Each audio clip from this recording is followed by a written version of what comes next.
اور ان کو ابراہیم کے مہمانوں کا احوال سنا دو۔ جب وہ ابراہیم کے پاس آئے تو سلام کہا۔ انہوں نے کہا کہ ہمیں تو تم سے ڈر لگتا ہے۔ مہمانوں نے کہا کہ ڈریے نہیں، ہم آپ کو ایک دانشمند لڑکے کی خوشخبری دیتے ہیں۔ وہ بولے کہ جب مجھے بڑھاپے نے آ پکڑا تو تم خوشخبری دینے لگے، اب کاہے کی خوشخبری دیتے ہو؟ انہوں نے کہا کہ ہم آپ کو سچی خوشخبری دیتے ہیں، سو آپ مایوس نہ ہوں۔ ابراہیم نے کہا کہ اللہ کی رحمت سے مایوس ہونا تو گمراہوں کا کام ہے۔ پھر کہنے لگے کہ فرشتوں، تمہارا اصل کام کیا ہے؟ انہوں نے کہا کہ ہم ایک گناہگار قوم کی طرف بھیجے گئے ہیں کہ اس کو عذاب کریں، مگر لوط کے گھر والے کہ ان سب کو ہم بچا لیں گے، البتہ ان کی بیوی کہ اس کے لیے ہم نے ٹھہرا دیا ہے کہ وہ پیچھے رہ جائے گی۔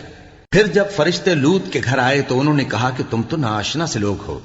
وہ بولے کہ نہیں، بلکہ ہم آپ کے پاس وہ چیز لے کر آئے ہیں جس میں لوگ شک کرتے تھے، اور ہم آپ کے پاس یقینی بات لے کر آئے ہیں اور ہم سچ کہتے ہیں۔ تو آپ کچھ رات رہے سے اپنے گھر والوں کو لے نکلیں اور خود ان کے پیچھے چلیں، اور آپ میں سے کوئی شخص پیچھے مڑ کر نہ دیکھے، اور جہاں آپ کو حکم ہو وہاں چلے جائیے۔ اور ہم نے لوط کی طرف وہی بھیجی کہ ان لوگوں کی جڑ صبح ہوتے ہوتے کاٹ دی جائے گی۔ اور اہل شہر لوط کے پاس خوش خوش دوڑے آئے۔ لوط نے کہا کہ یہ میرے مہمان ہیں، کہیں ان کے بارے میں مجھے رسوا نہ کرنا، اور اللہ سے ڈرو اور میری بے آبروئی نہ کرو۔ وہ بولے، کیا ہم نے تم کو سارے جہان کی حمایت و طرفداری سے منع نہیں کیا؟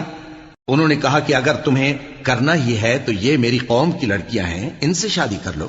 اے نبی، تمہاری جان کی قسم، وہ اپنی مستی میں مدہوش ہو رہے تھے، سو ان کو سورج نکلتے نکلتے چنگھاڑ نے آ پکڑا، اور ہم نے ان بستیوں کو الٹ کر نیچے اوپر کر دیا اور ان پر کھنگر کی پتھریاں برسائیں۔ بے شک اس قصے میں اہل فراست کے لیے نشانی ہے، اور وہ بستیاں اب تک شام جانے والے سیدھے رستے پر موجود ہیں۔ بے شک اس میں ایمان لانے والوں کے لیے نشانی ہے۔